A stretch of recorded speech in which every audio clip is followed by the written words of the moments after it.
প্রিয় দর্শক আসসালামু আলাইকুম। পাসপোর্টের মেয়াদ কতদিন থাকাকালীন আপনার পাসপোর্টটি রিনিউ করতে হবে অথবা কিভাবে করবেন, আজকের এই ছোট্ট ভিডিওর মাধ্যমে আমি জানানোর চেষ্টা করব সকল কিছু। প্রিয় দর্শক, সম্পূর্ণ ভিডিওটি না টেনে দেখুন, আশা করি আপনার কাজে আসবে।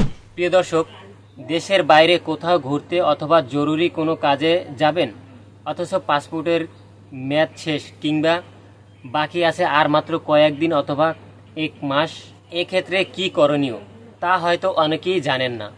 তো প্রিয় দর্শক, সম্পূর্ণ ভিডিওটি দেখুন। এই ধরনের সমস্যায় কম বেশি সবাই পড়েন, তাই পাসপোর্টের মেয়াদ অন্তত 6 মাস থাকতে পাসপোর্ট রিনিউ করতে পারবেন।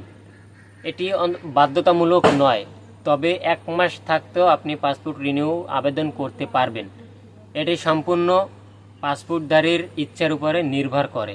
চাইলে আপনি পাসপোর্টের মেয়াদ শেষ হওয়ার পরেও রিনিউ করতে পারবেন।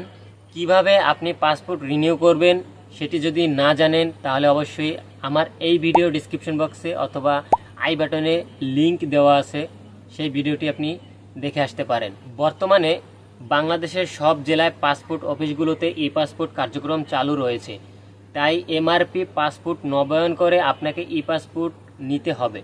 এক্ষেত্রে অনলাইনে বাংলাদেশি পাসপোর্ট রিনিউ করার ফর্ম পূরণ করতে হবে নিজেকেই, অথবা কোনো কম্পিউটারের দোকান থেকে করতে পারেন। তবে ই পাসপোর্টে রিনিউ করার ক্ষেত্রে খেয়াল রাখবেন যেন পাসপোর্টে দেওয়া তথ্যের সঙ্গে জাতীয় পরিচয়পত্রে হুবহু মিল আছে কিনা। অনলাইনে পাসপোর্টের রিনিউর ক্ষেত্রে একটি নতুন ই পাসপোর্টের জন্য আবেদন করুন।